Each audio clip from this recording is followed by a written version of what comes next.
صلى اللهم على سيدنا محمد. إن الحمد لله نحمده ونستعينه ونستهديه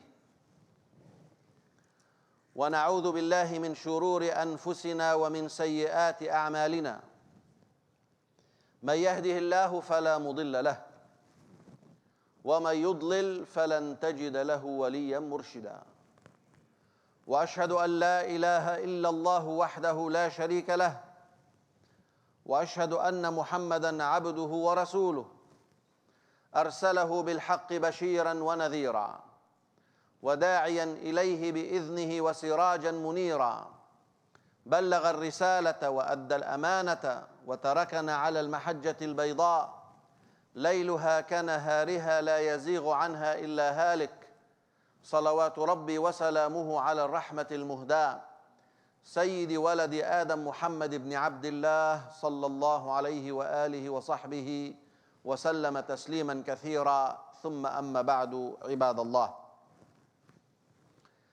اختيارنا لعنوان عشائنا الخيري القادم بعد أسابيع 3 A Community Rising أو مجتمع يرتقي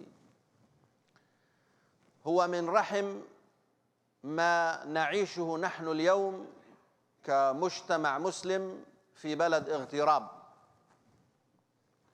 قبل أيام كنت في واشنطن دي سي في مؤتمر دعت له مؤسسة المنظمات الإسلامية الأمريكية، وحضر مندوبون من أستراليا، من السويد، من النمسا، من ألمانيا، من فرنسا، بريطانيا، من المجتمعات الغربية المسلمة، وكان الحديث كله يشبه بعضه بعضا.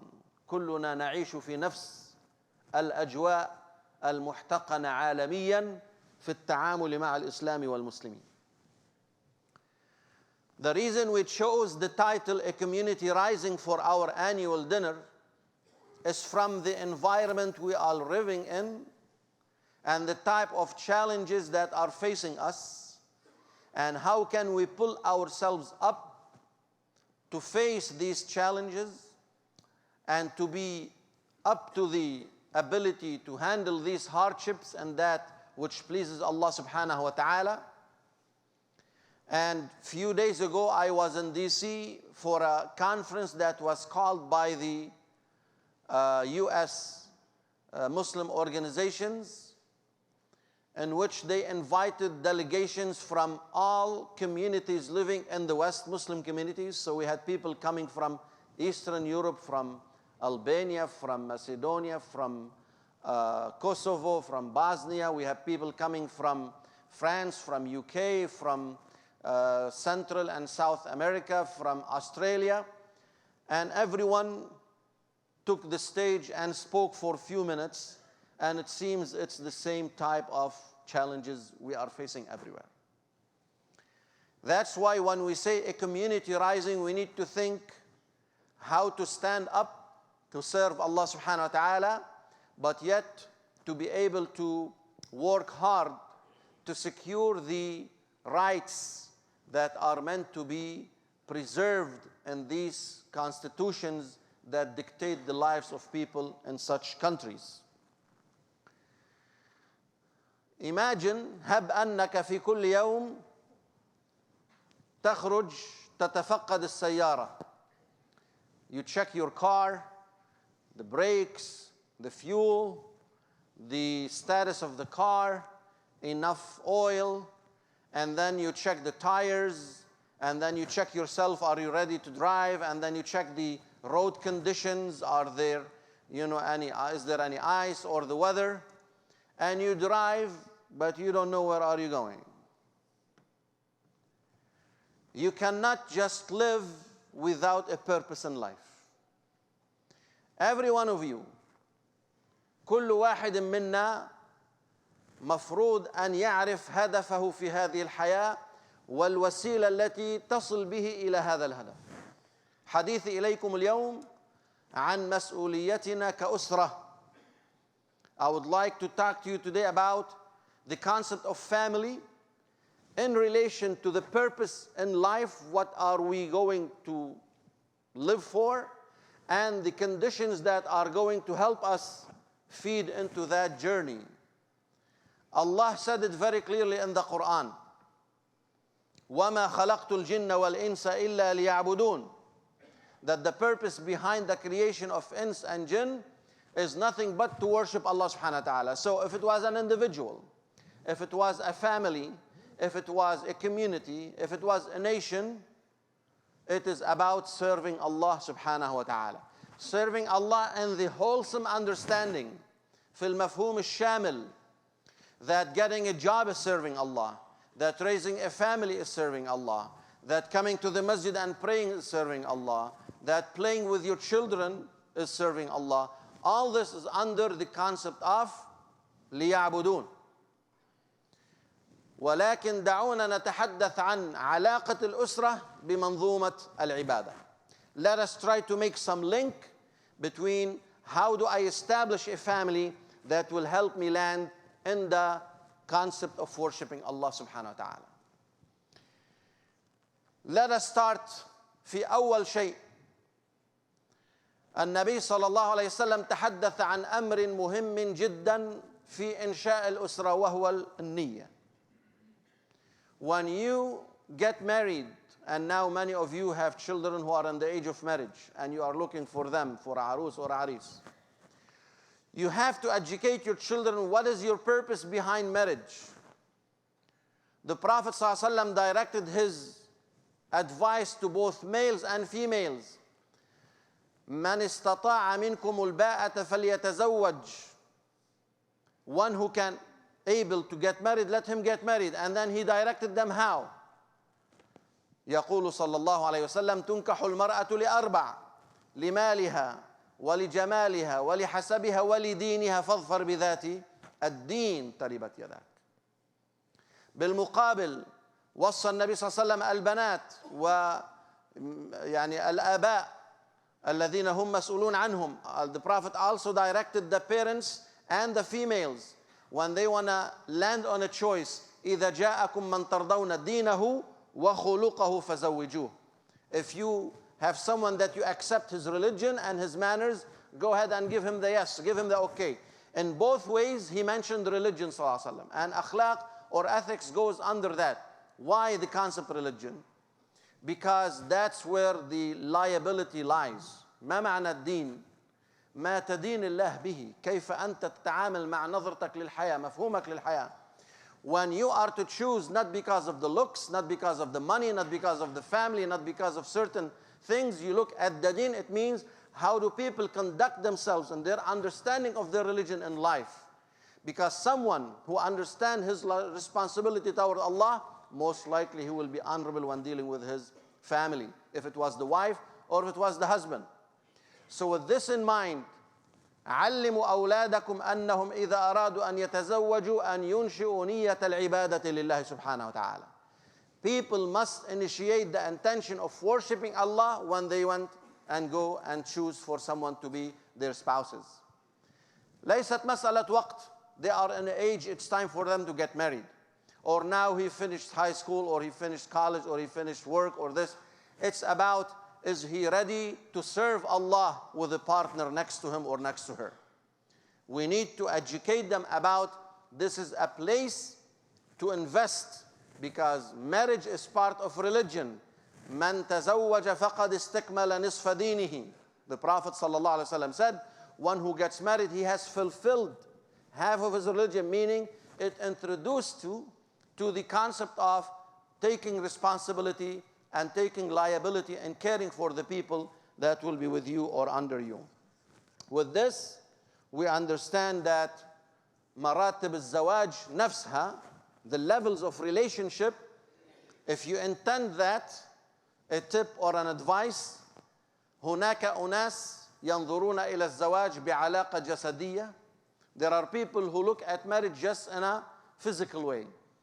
But Islam wanted you to upgrade into the emotional level, and he wanted you to upgrade into the mental level, and he wanted you to upgrade into the spiritual level. أنت go make a checklist هلا with your relationship with your wife. Is it just physical? Or are there feelings? And if there are feelings of love and respect, are you on the same page about your perception about life mentally? And if you are on the same page about your perception about life, are you cultivating all that in a spiritual relationship, a journey of two souls going to Allah subhanahu wa ta'ala? We need to hit up to that level.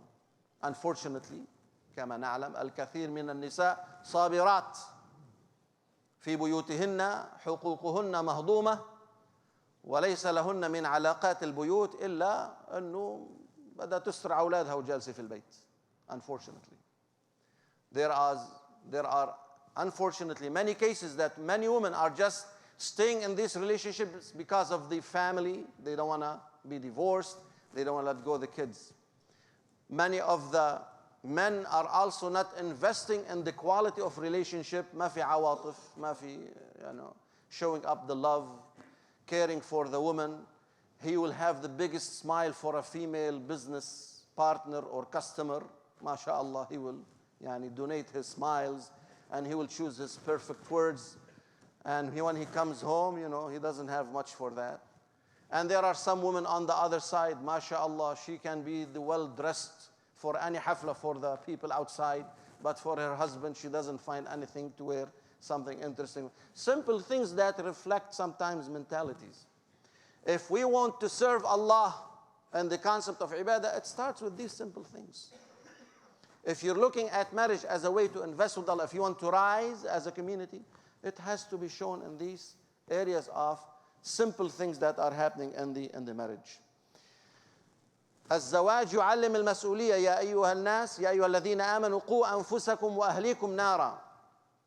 That when you are to get married, you know you're going to stand in front of Allah at the day of judgment and you're going to report now not just on your behalf, but on behalf of your wife, on behalf of your children, on behalf of your husband, and on behalf of your children, if we're talking about the male and the female.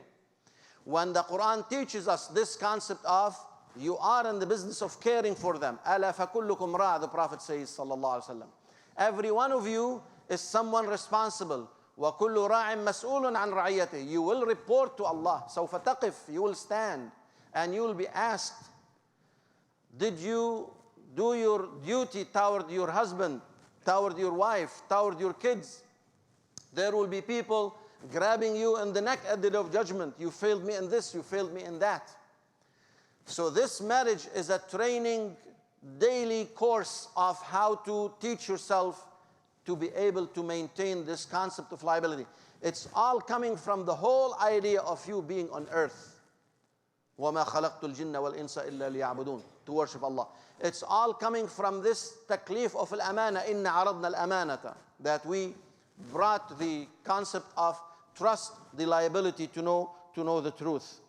This is how we understand the relationship between liability and the concept of worship, and your role in doing that. It is not going to be fixed by some miracle. If you have issues with your family, it's going to take you and your wife and your children to make things different and better. من الأمور التي نريد أن ننبه إليها يا أخواننا الأكارم وأخواتنا الكريمات. النبي صلى الله عليه وسلم يقول: لا تدعوا على أنفسكم ولا على أموالكم ولا على أولادكم. لا توافقوا من الله ساعة يسأل فيها عطاء فيستجيب لكم. Do not make words against yourselves, against your wealth, or against your kids. A lot of people, whenever they are annoyed, they are frustrated, they are having hard times, they start saying things about themselves or about their money or about their kids in a way that the Prophet is saying, watch it. There could be a moment the doors of heavens are open and Allah will answer that. Which means a positive approach toward looking at your family. يعني المفهوم أنه أنت كلامك كله في خطابك مع أهلك مع نفسك مع مالك خطاب إيجابي, a positive approach. There is no place for you to frustrate in a way that will bring out words that has no value in Islam. ما في. Everything that comes out from your word, there is no place in houses for bad words. Not just because you're a man, you have the right to degrade your wife. Just because she is under you as your wife, it means that you can. And we're not just talking about, bad words as like real extreme. Even degrading them and their honor, the dignity. You are worthless, and mean, and even also the woman talking to her children, يا حمار ويا تيس ويا بغل، حم يطلع الولد حمار وتيس وبغل. If the whole day that's what he's hearing from his mom, and the stupid, the dumb, of course they're gonna come out stupid and dumb. There is no place in these, but make dua that Allah will guide them. ربنا هب لنا من أزواجنا وذرياتنا قرة أعين واجعلنا للمتقين إماما. And if you make dua for them, they will remember you when you die, and they will say رب اغفر لي ولوالدي رب ارحمهما كما ربياني. It works both ways. When you get busy using only good words, positive words in your dua toward your children, Allah will make them honorable in a way that when you die, when you pass away, they will remember you in what? رب اغفر لي ولوالدي رب ارحمهما كما ربياني صغيرا. But if they were hearing from you nothing but cursing and foul words and bad words and evil words, of course, you're not going to expect much is going to come out from that. Which means you're going to see your children as an extension to you, as an investment. You have to give them the best of your words. أولادك وأهل بيتك أحق من يسمع منك الكلام الطيب. They are the more worthy to hear from you the best words. It is enough for one bad word to come out. It will take years to pull it out from the minds and minds of people around you. أيام أنت بتحكي كلمة واحدة بتزعل فيها شخص، تأخذ لا أقول ساعات، سنين حتى تخرج من ذهن الشخص الثاني. تجرح كرامته، تجرح الdignity تبعته. So, if your children, your family are supposed to be the closest people to you. يقول صلى الله عليه وسلم خيركم خيركم لأهله. The best among you are those who treat their families the best. نحتاج أيضا أن ننصح أنفسنا وأبناءنا بما هو الأفضل. We need to always remind ourselves that we need to do da'wah first to our children. Before you go invite non-Muslims to Islam, and before you sit down in places where you go hang out and start talking about right and wrong, sit down with your family, أخي الكريم. Sit down with your family, أختي الكريمة, and try to bring da'wah into your own family. وإذ قال لقمان لابنه وهو يعظه يا بني لا تشرك بالله. Luqman taught us to start first by what?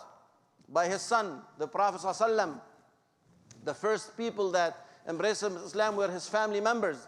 They needed the support, the backup. And then Luqman would tell his son, يا بني أقم الصلاة وأمر بالمعروف وانهى عن المنكر واصبر على ما أصابك إن ذلك من عزم الأمور ولا تصعر خدك للناس. All the language of be in a status of humility, don't be arrogant, maintain your salah. All these things are part of the type of rahmah that you have in your heart toward educating them about the proper things that will feed them in this life and in the hereafter. ولكن هذا كله, all this, if you are not the role model, they're not going to pick up much. كل هذا الكلام إذا لم يتمثل بالقدوة منك أنت، معناته كما قال الشاعر يا واعظ الناس عما أنت يا من يعد عليه العمر بالنفس احفظ لشيبك من عمل يدنسه إن البياض قليل الحمل للدنس كحامل لثياب الناس تغسلها وثوبك غارق في الرجس والنجس ما ينفع. All this what we have said, if you as a role model or as an example is not matching that which you say, then you're going to go nowhere with your family. You cannot be telling them don't smoke. Smoking, is bad for your health, and you are smoking. Doesn't matter, it doesn't make sense.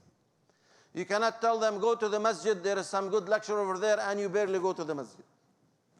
You cannot tell them, stress on your education, get the education, and he doesn't see you in the whole year opening a book. Dishul Quran, any book. Kif.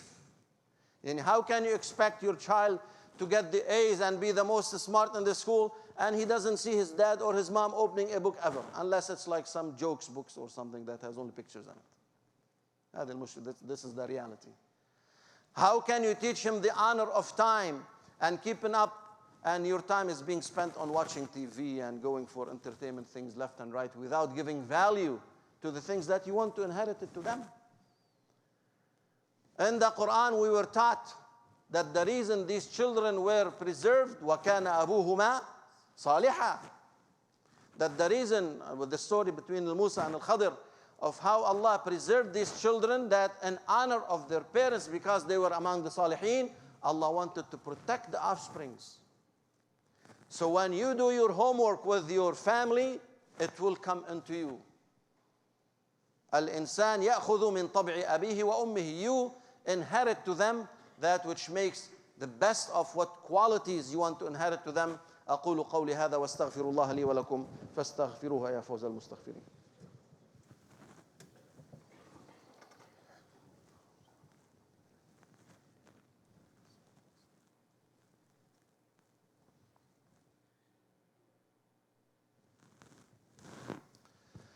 الحمد لله حق حمده والصلاة والسلام على من لا نبي من بعده وأشهد أن لا إله إلا الله وحده لا شريك له وأشهد أن محمدا عبده ورسوله.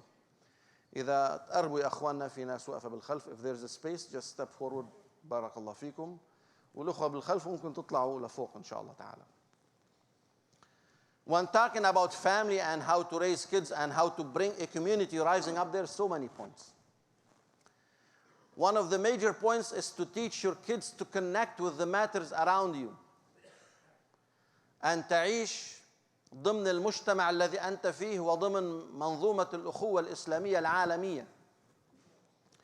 The Prophet ﷺ taught us through the concept of brotherhood that he introduced to people in Medina. So I cannot expect my son doesn't think about his brothers and sisters in Palestine. والذي يحدث في غزة من حصار أو في سوريا من دمار أو في بلد آخر من انتهاك للحقوق. You have to bring this level of education that by default they are Muslims and they are representative of all that which is a matter of representing Islam with different levels. Some people might be very articulate and very aggressive, mashallah, in presenting the case, which means that they have to see you interested in these things in a way that you are fair, in a way that you are telling them how to weigh things. الحديث عن مسؤولية التربية بالعدل والإنصاف, to be just when dealing with your family members. الحديث النعمان ibn Bashir, very famous, when he married a new woman and he had a child from her, and he wanted to give him a piece of land. So he took this child to the Prophet ﷺ as his new wife told him to do, and she told him, say that you want the Prophet to witness that this land is for this child. النساء بدها تحافظ كل واحدة على مكتسباتها. So he went to the Prophet ﷺ and he said, Ya Rasulullah, I want you to witness that I'm going to give my new child this piece of land. The Prophet ﷺ asked one question only. أَنَحَلْتَ أَوْلَادَكَ جَمِيعًا مِثْلَهَا? Did you give all your children the same type of land like you did? He said, no. He said, أَشْهِدَ عَلَيْهَا غَيْرِي. Go see someone else. I will not do that. You can do, and legally it will be bind if you want to give someone something, but to Allah that's not fair. And that's not just. It's not about land only. It's about time. It's about attention. It's about caring. You have to be just and you have to be fair. It's about allowing, and this is a uqda, this is an issue. How many of the young sisters and our young females come and say, why is it allowed for the man to do this and that? It's a culture thing, it's not a religion thing. For Islam, it is not okay for someone just because of his gender to be allowed to do things that are haram or makruh. What is haram and makruh is haram and makruh on everyone. It's not because of this gender or that gender. So this cultural way of thinking about things has also to change. When we are talking about a community rising, we are talking about caring for all the members of the family. The Prophet ﷺ said, من كان له ثلاث بنات أو ثلاث أخوات أو بنتان أو أختان فأحسن صحبتهن واتقى الله فيهن فله الجنة. One who has 3 daughters, 2 daughters, 3 sisters, or 2 sisters. In another narration, in a different hadith, it was even 1. حتى واحدة قالوا واحدة. He treated them honorably. He raised them honorably. His payback, his reward is heaven, as the Prophet ﷺ said. So it's about looking at every member of your family and making sure that you are bringing them also النفقة الطيبة, النفقة الحلال, to feed them that which is pure. Women used to tell their husbands when they go to work, listen, we can tolerate poverty. We can tolerate, hunger, but we cannot tolerate Jahannam at the day of judgment. اتق الله فينا. When you go obtain your money, bring it in halal. We will be patient with you on being hungry. We will be patient with you on poverty, but we cannot enter hell because of the money that you are bringing to us. ما نبت على السحت فالنار أولى به. That which grows and rises on haram and all types of haram is going to end up in hell والعياذ بالله. إخواني أخواتي, الحديث عن الأسرة طويل. Talking about الرحمة, talking about teaching them how to be leaders. There's so many things, but I wanted to bring this because the challenges facing us are still growing. The rhetoric with the language against Muslims. We do thank the President for coming to the masjid in Baltimore and sending a very clear message about the role of Muslims, how they are shaping the best thing for this country and their investments, and that there is no place again for discrimination and hate. But yet this will never end. And with that, we need to come together to face it, to stand against it, and to teach our kids how to handle that. Again, I started by saying the reason for choosing this topic is to bring awareness to our role. So I hope and expect, أتمنى وأتوقع أن تكونوا معنا في العشاء الخيري. نحن نقترب، فاضل علينا أسبوعين وشوي. Just we are 2 weeks and a little bit short from the annual dinner for this masjid. This masjid that you come and you worship Allah in, that your children come. We will tell you in the khutbah just before the event about how many children, alhamdulillah, per week enter this masjid and benefit from that. And it's all because of your donations. It's all because of your contributions. So if you're not going to take your part in that, who's going to do it then? We're not going to go get grants from anyone. You are our investment after Allah subhanahu wa ta'ala. For to make sure that you take your part in that, please, on your way out, stop by the ticket table and purchase your ticket. It's just $50. We have Brother Hussam Ayloush, the Executive Director of CARE, who is very articulate in bringing these topics into relativity because of his experience as a CARE Executive Director of Los Angeles, of his activism. You will hear from him words of advice. You will see what have we done in 2015, alhamdulillah. You will hear what we are planning for 2016, additional things that are coming, but all that will be known if you join us. So again, أحثكم جميعا إخواني أخواتي ألا تبخلوا على أنفسكم بأن تشاركونا هذه المناسبة الطيبة التي نخدم بها ربنا سبحانه وتعالى نعبده بخدمتكم إن شاء الله. Make sure you take your tickets on your way out after Salah. Let me just add one more thing. I think we might be visited by the